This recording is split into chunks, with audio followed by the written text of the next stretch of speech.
games. Our Week 12 Monday Night Football matchup has Lamar Jackson leading the Ravens into L.A. to take on Aaron Donald and the Rams. 8 Eastern on ESPN, ESPN Deportes, and the app. Our coverage begins with Monday Night Countdown at 6. No Jared Goff on that promo.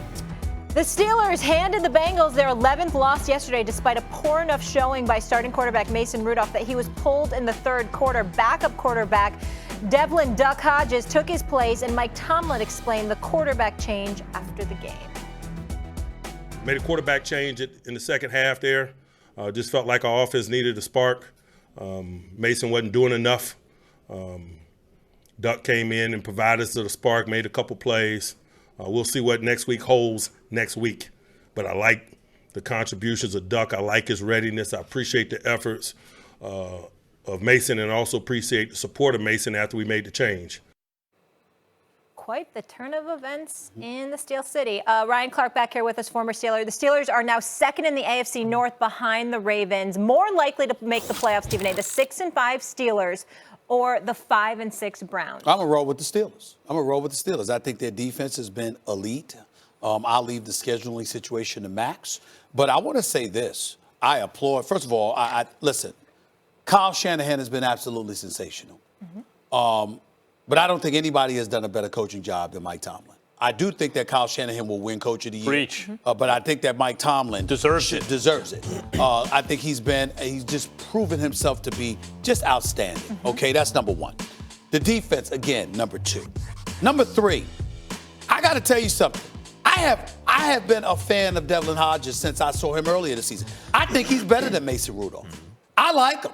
Undrafted, out of Samford. Not Stanford, Samford, for crying out loud. Sanford and Sons? This dude, let me tell you something. I like Red this Fox kid. University. Listen, I like this kid. I like his arm strength. I like how he flings the football. I like the fact that the couple of times I saw him this year, he was inserted in at a moment's notice. That's just an embarrassing situation by that cornerback for Cincinnati, by the way, to get shoved aside like that. I mean, that was worse than what Vance McDonald did to Tampa last year. That's just embarrassing, okay? And Cincinnati's an absolute joke, and we get all that. So as far as I'm concerned, the Steelers had a bye week because Cincinnati can't play. And even though I still agree with the decision to get rid of Marvin Lewis, ain't nobody told him to hire Zach Taylor. I ain't tell him to do that, okay? That's a different subject for another day. In the end, when I look at the Steelers and Ben Roethlisberger's out, Antonio Brown is gone. Le'Veon Bell is gone. Mason Rudolph is your backup. Your defense supposedly was suspect at the beginning of the season, and then you picked up Minkah Fitzpatrick, who's made a world of difference to them. I just think that the Steelers right now are rolling in such a fashion that it's only going to quality teams are what's going to have to take them out. And I believe even they'll beat those guys. I expect the Steelers to win at least 3 of their final 5 games, possibly 4. And I think that will be too much for Cleveland to catch them. That's why I'm rolling with Steelers. They're ahead of Cleveland right now. Yeah, so you think the odds are with them. Yes. But I'm glad you brought up what the Steelers are going to have to do to win the division. To make the playoffs. Right. Because take a look at the schedule, guys. Side by side. Right. There we go. Let's just take it game by game, and obviously they have the matchup against each other. Let's table that for a second. They're beating them. What's an easier game, Bengals or at Cardinals? Bengals are easier than at Cardinals or Bills. At Cardinals is an easier game than the Bills. Bills got 8 wins and a real defense. Yeah, but primarily because of their defense. Okay. That's a home game for the Steelers. I think the Bills are going to lose that game. If you look at point differentials, all that stuff, Bills are a better team. I think Steelers going to win that game. Then the Browns have the tougher assignment, obviously Ravens. Yeah. But then the Steelers have the tougher assignment again, which means 3 of the 4 weeks after they face each other, the Steelers really have the tougher game. You can argue Bills, Cardinals. I think that's a tougher game for the Steelers. But the point is, it could come down to the head-to-head matchup. Now, I appreciate what you said about Mike Tomlin. He's coach of the year. And he's making lemonade out of lemons. I mean, Mason Rudolph's not a starting quarterback. They don't have a starting quarterback. So he's trying to mix and match and figure out what he can do and what buttons to push when. And I appreciate what you said about Minkah Fitzpatrick.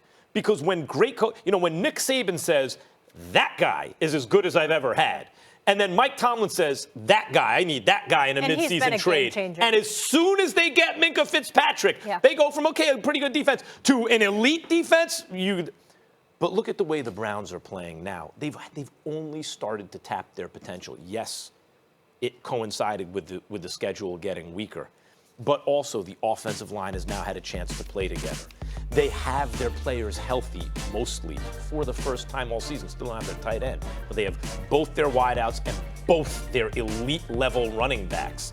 For the first time now, the Cleveland Browns are rounding into shape just as the schedule is getting easier, and just when this, but with spit and bubble gum, Mike Tomlin's trying to keep this thing together, has to bench his quarterback because they didn't really have a quarterback. I think the Browns are more, if either one of these teams make the playoffs at this moment, I think the Browns are more likely to make it, Stephen A. Go ahead, Ryan. I think when you look at these teams, if I took them head-to-head right now, just on a neutral field, I think the Browns are the better team. They're the more talented team. Obviously, they have more going on. But when you look at this season and how it will play out, the Steelers have the better chance to make the playoffs, and here's why. I believe the Steelers win this week, and I picked this schedule 3 weeks ago, and that was with Mason Rudolph starting at quarterback. And I believe if he was still starting, that the Browns would win, because I talked to people in Cleveland. They didn't want Mason Rudolph to continue playing quarterback because of the incident. They wanted him to continue playing quarterback because he couldn't read cover 2, because he couldn't make the right decisions. And now you have a guy in Duck Hodges who has no fear, who went into Los Angeles against Phillip Rivers, against the Chargers, and got a win. The defense made plays, and he came out and made the throws that he needed to make. And now we see him in relief against the Cincinnati Bengals, and he was a spark plug. He was a guy who didn't look like the moment was too big, and he might be from Sanford, and he's from a small school, but he wasn't one of those dudes that went to a small school and didn't excel, and went to a small school and didn't make the throws that he needed to make to put him in this position. He was the star of the preseason for the Pittsburgh Steelers. He was one of those guys that was down in Latrobe that the fans started to want to see, that they came out to watch play. And he's going to be the spark plug that ignites this team to win this game against the Browns. And as the schedule unfolds, I believe it will get harder. And we may end up being that neither of these teams make the playoffs when we watch things shake out. But the Steelers have the better chance. They have the better coach. They have the better coach, and they have the better defense. Well, first of all, we agree there. And let's just break this down. I'm not saying we don't know if either of them will make the team. The question was who had the better chance. Right. And the reason why I believe the Steelers have the better chance, I believe the Steelers are going to avenge that Thursday night loss next Sunday. That will put the Steelers up 2 games on Cleveland with 4 to go, which means that Cleveland will have to get a 3-game advantage over the Steelers in the last 4 weeks. I don't believe that's going to happen, and that's why I give the Steelers the better chance. Well, I mean, look, real quick, and then I'll give it to you, Ryan. It's going to come down to the head-to-head matchup. What we're talking about in terms of this rematch will determine if either team's going to make the playoffs, the winner of next week is going to be the one. And so it comes down to that game most likely. No, absolutely. But when I look at this game, I believe the factors that you guys mentioned about Mike Tomlin can't go overlooked. Mike Tomlin has had teams be in these type of rivalry, physical matchups. We did it 2 and 3 times with the Baltimore Ravens, and every time we were prepared in a way against who I believe in John Harbaugh is one of the best head coaches in the league. We were prepared just like they were every time. We were mentally focused even more than they were most times.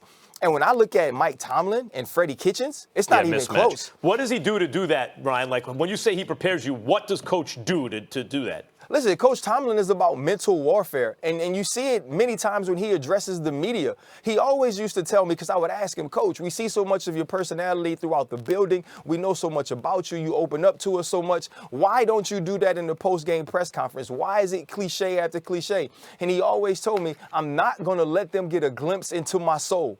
But we saw that.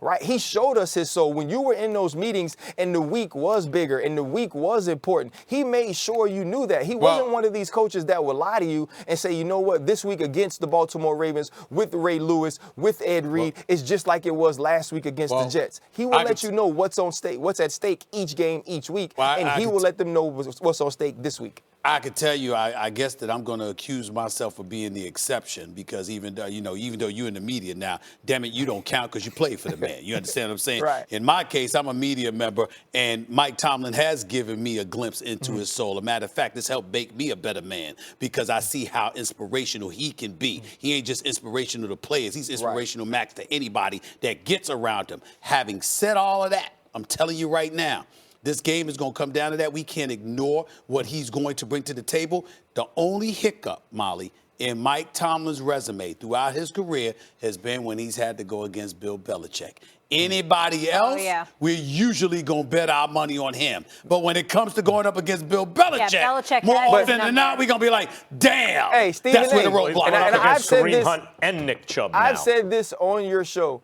We have to take the New England Patriots and take them out of the equation. The league is 31 teams. It's 31 teams and the New England Patriots. What they do, other people can't do. And I mentioned this many times when speaking about Coach Tomlin, and you look at what the New England Patriots have done the last 2 decades, Coach Tomlin's the other coach. And then you add John Harbaugh. And so those are the only coaches that you even put into the conversation in the AFC with what Bill Belichick has been able to do. And I believe in him this week. I believe in what this defense is able to do. And they're going to come out prepared and ready to win this game. And I believe they avenged the loss from last Thursday night.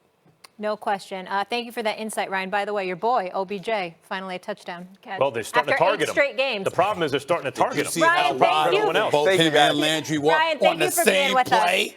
The same play. Both of them were After last night's performance, is it time for Stephen A. to give Jimmy G some credit?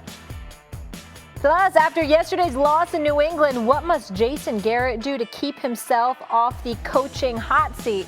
I think he's already on it. We'll discuss.